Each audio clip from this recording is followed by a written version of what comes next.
খেয়াল করছে যে আমরা 25 সালে প্রশ্ন দিয়ে দিচ্ছি। পুরোটা বাতিল হয়ে গেছে কাটাকাটির কারণে। এখন আমাদের টেনশন হচ্ছে এই যে আমরা যে কাটাগুলো করছি এখন এটা কি হবে।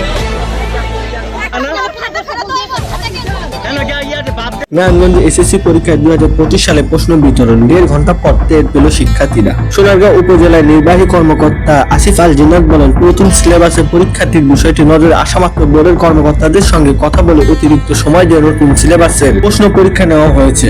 নতুন প্রশ্ন পরীক্ষা দেওয়ার বিষয়টি শিক্ষার্থীদের নজরে আসলে তারা বিষয়টি কেন্দ্রের সচিব সহ সংশ্লিষ্টদের অবগত করে। নারায়ণগঞ্জের সোনারগাঁও একটি কেন্দ্রে এসএসসি পরীক্ষায় অংশ নেওয়া 177 জন শিক্ষার্থীর মধ্যে 2025 সালে প্রশ্ন বিতরণ করা। পরীক্ষা শুরুর 1 ঘন্টা 25 মিনিট পর বিষয়টি জানতে পেরে 1.5 ঘন্টা সময় বাড়িয়ে 2 ঘন্টা 40 মিনিট পর্যন্ত এই শিক্ষার্থীদের পরীক্ষা নেওয়া হয়। মঙ্গলবার উপজেলায় কাঁচপুর ওমর আলী বিশ্ববিদ্যালয় কেন্দ্রে এই ঘটনা ঘটে। এক পর্যায়ে পুরাতন প্রশ্নে পরীক্ষা দেওয়ার বিষয়টি কেন্দ্রের শিক্ষার্থীদের নজরে আসে। শিক্ষার্থীরা বিষয়টি কেন্দ্রের সচিব সহ সংশ্লিষ্টদের অবগত করলে তাৎক্ষণিকভাবে ইউএনওকে জানিয়ে সঠিক প্রশ্নের সময় বৃদ্ধি করে পরীক্ষা নেওয়া হয়। এ বিষয়ে সিনহা উচ্চ বিদ্যালয়ের শিক্ষার্থী সাইমা আক্তার বলেন, তাদের কেন্দ্রের দায়িত্বরতরা 2025 সালের সিলেবাসের প্রশ্ন সরবরাহ করেন। পরীক্ষার প্রথম দিন হওয়ার কারণে বিষয়টি আমাদের নজরে আসেনি। পরবর্তী নজরে এলে আমাদের মধ্যে ভয় ও আতঙ্ক বিরাজ করে।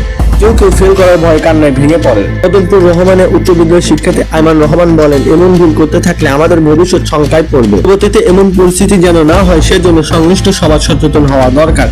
এক অভিভাবক জানায়, কেন্দ্র সচিবের দায়িত্বের গাফলতির কারণে তাদের সন্তানের ভবিষ্যৎ অন্ধকারের দিকে যাচ্ছিল। এবং দায়িত্বহীন ব্যক্তিকে অব্যাহতি দেওয়া উচিত।